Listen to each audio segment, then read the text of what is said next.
بسم اللہ الرحمن الرحیم الحمدللہ والصلاة والسلام علی رسول اللہ وعلی آلہ وصحبہ ومن والہ اما بعد۔ قرآنی مناظر کا 14واں حصہ آپ کے سامنے پیش ہے۔ اللہ تعالیٰ کارخانہ کائنات کا مشاہدہ کراتا ہے کہ ہم نے آسمان میں برج بنائے اور دیکھنے والوں کے لیے اسے مزین کیا اور ہر شیطان مردود کی دراندازی سے اسے محفوظ کیا۔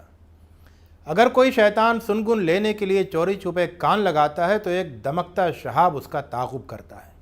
اور زمین کو ہم نے بچھایا اور اس میں پہاڑوں کے لنگر ڈال دیے اور اس میں ہر قسم کی چیزیں تناسب کے ساتھ اگائیں اور اس میں تمہاری معیشت کے سامان بھی رکھے اور ان کی معیشت کے بھی جن کو تم روزی نہیں دیتے۔ اور ہواؤں کو بارآور بنا کر ہم چلاتے ہیں، پھر آسمان سے پانی برساتے ہیں، تمہارے بس میں نہیں ہے کہ اس کے ذخیرے جمع کر کے رکھو۔ کائنات کے مشاہدے کے بعد انسان کی تخلیق سے لے کر اس کے انجام تک کے مناظر دکھائے جاتے ہیں کہ انسان کو سڑے گارے کی کھنکھناتی ہوئی مٹی سے پیدا کیا اور اس سے پہلے جنوں کو آتش سموم سے پیدا کیا۔ فرشتوں کو حکم دیا کہ بشر کو سجدہ کریں، سارے فرشتوں نے سجدہ کیا، ابلیس نے سجدہ نہیں کیا اور کہا میں ایک ایسے بشر کو سجدہ نہیں کر سکتا جسے تو نے سڑے ہوئے گارے کی کھنکھناتی ہوئی مٹی سے پیدا کیا ہے۔ یوں ابلیس قیامت تک لعنت کا سزاوار ٹھہرا۔ اس نے مہلت مانگی اور مہلت ملی تو اس نے اعلان کیا کہ میں زمین میں دنیا کو ان کی نگاہوں میں کھباؤں گا اور تیرے خاص بندوں کے سوا سب کو بھٹکا کے رہوں گا۔ جواب ملا میرے بندوں پر تیرا کوئی زور نہیں چلے گا سوائے ان گمراہوں کے جو تیرے پیرو بن جائیں۔ ان کے لیے جہنم ہے، تو ان کے لیے جہنم ہے جس کے 7 دروازے ہیں۔ دوسری طرف متقی بندوں کا حسین انجام دکھایا جاتا ہے کہ متقی بندے باغوں اور چشموں میں ہوں گے، ان کے لیے سلامتی اور اطمینان ہوگا، ان کے سینوں کی کدورتیں نکال دی جائیں گی، وہ آمنے سامنے بھائی بھائی کی طرح تختوں پر براجمان ہیں، نہ انہیں کوئی تکان ہوگی اور نہ وہ وہاں سے نکالے جائیں گے۔ حضرت لوط کی قوم کا انجام کہ اس قوم پر عذاب نازل کرنے سے پہلے فرشتے حضرت ابراہیم کے پاس جاتے ہیں، وہ آ کر سلام کرتے ہیں، ابراہیم اندیشے کا اظہار کرتے ہیں، اس پر وہ انہیں ذی علم فرزند کی بشارت دیتے ہیں۔ وہ اس بڑھاپے میں اس بشارت پر تعجب ظاہر کرتے ہیں، فرشتے اللہ کی قدرت و مشیت کا حوالہ دے کر ان کے تعجب کو دور کر دیتے ہیں۔ پھر وہ انہیں بتاتے ہیں کہ وہ قوم لوط پر عذاب مسلط کرنے کے لیے جا رہے ہیں اور یہ کہ لوط کی بیوی عذاب سے نہیں بچے گی، باقی آل لوط بچا لیے جائیں گے۔ پھر وہ آل لوط کے پاس پہنچتے ہیں اور ان کو رات کے کسی حصے میں نکل جانے کو کہتے ہیں۔ ادھر شہر والے بدنیتی کے ساتھ لوط کے یہاں پہنچتے ہیں، جس پر لوط ان سے دور رہنے کی اپیل کرتے ہیں، مگر وہ اپنی سرمستی میں اندھے ہوتے ہیں۔ غرض دن نکلتے ہی ان کو ڈانٹ آ پکڑتی ہے، بستی ڈھا دی جاتی ہے اور ان پر سنگ گل کی بارش کر دی جاتی ہے۔ ہجر والوں کا بیان کہ ہجر والے بے خوف ہو کر پہاڑوں کو تراش کر گھر بناتے تھے، انہوں نے رسولوں کو جھٹلایا تو ایک صبح ہوتے ہوتے کرخت آواز انہیں آ پکڑتی ہے، پھر کچھ ان کے کام نہیں آتا ہے۔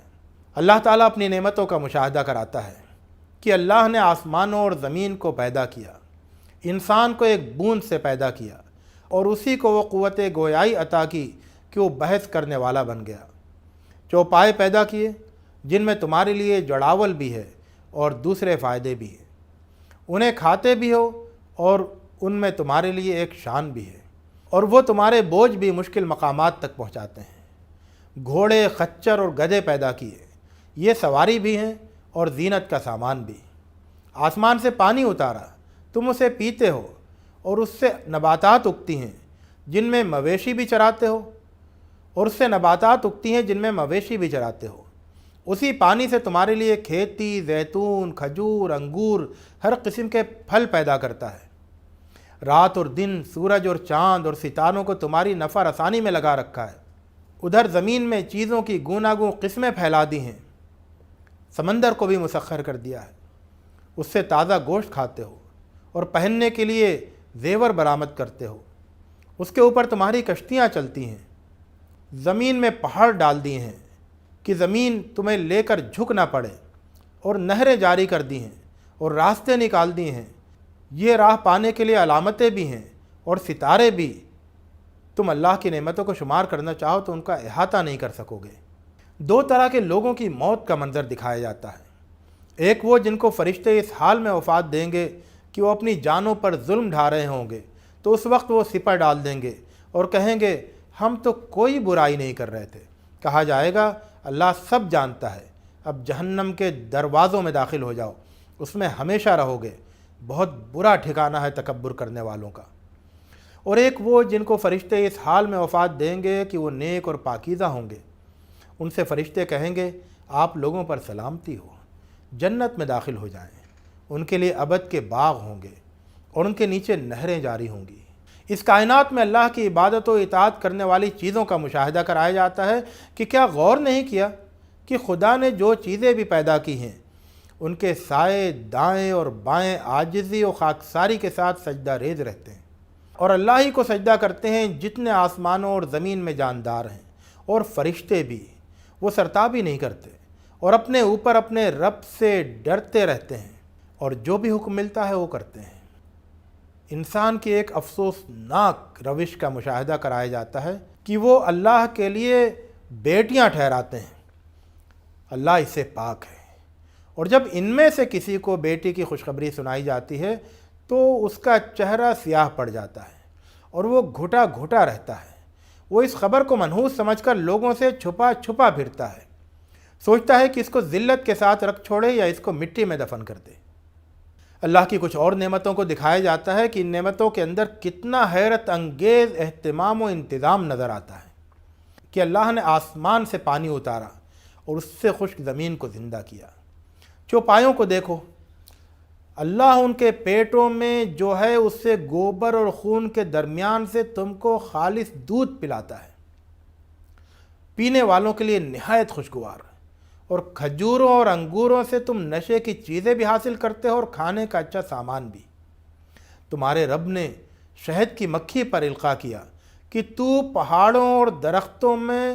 اور لوگ جو بلندیاں بناتے ہیں ان میں چھتیں بنا، ان میں چھتے بنا، پھر ہر قسم کے پھلوں سے رس چوس، پھر اپنے پروردگار کے ہموار راستوں پر چل، اس کے پیٹ سے مشروب نکلتا ہے جس کے رنگ مختلف ہوتے ہیں، اس میں لوگوں کے لیے شفا ہے۔ اللہ نے تم کو تمہاری ماؤں کے پیٹوں سے اس حال میں نکالا کہ تم کچھ نہیں جانتے تھے، اور اس نے تمہارے لیے سم و بصر اور دل بنائے۔ آسمان کی فضا میں پرندوں کو مسخر دیکھو کہ اللہ کے سوا ان کو کون تھامتا ہے۔ اللہ نے تمہارے لیے گھروں سے سکون فراہم کیا اور تمہارے لیے چوپایوں کی کھال کے گھر بنائے جو کوچ کرنے اور قیام کرنے کے لیے ہلکے پھلکے ہوتے ہیں، اور ان کے اون اور ان کے روؤں اور ان کے بالوں سے تمہارے لیے گھریلو سامان اور نفع بخش چیزیں بنائی، اور یہ سب ایک وقت تک کے لیے ہے۔ اور تمہارے لیے پیدا کی ہوئی چیزوں کے سائے بنائے، اور تمہارے لیے پہاڑوں میں پناہ گاہیں بنائیں، اور تمہارے لیے ایسے لباس بنائے جو تمہیں گرمی کے تپش سے بچاتے ہیں، اور ایسے لباس بنائے جو جنگ میں تمہاری حفاظت کرتے ہیں۔ نعمتوں کا تذکرہ کرتے ہوئے درمیان میں دو طرح کے انسانوں کی دو مثالیں دی جاتی ہیں۔ ان مثالوں سے معلوم ہوتا ہے کہ اللہ کی نعمتوں کا حق ادا کرنے والے کون ہوتے ہیں اور ان کے کیا اوصاف ہوتے ہیں۔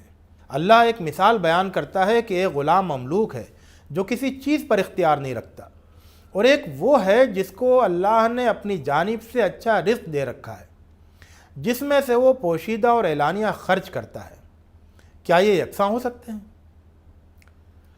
اسی طرح دو شخص ہیں جن میں ایک گونگا ہے جو کسی چیز پر قادر نہیں ہے اور اپنے آقا پر ایک بوجھ ہے، جہاں کہیں بھی وہ اس کو بھیجتا ہے وہ کوئی کام درست کر کے نہیں لاتا، اور ایک وہ ہے جو عدل کا حکم دیتا ہے اور ایک سیدھی راہ پر ہے۔ کیا یہ یکساں ہو سکتے ہیں؟ جو لوگ اللہ کے ساتھ عہد باندھ کر پھر عہد توڑ دیتے ہیں ان کی مثال دی گئی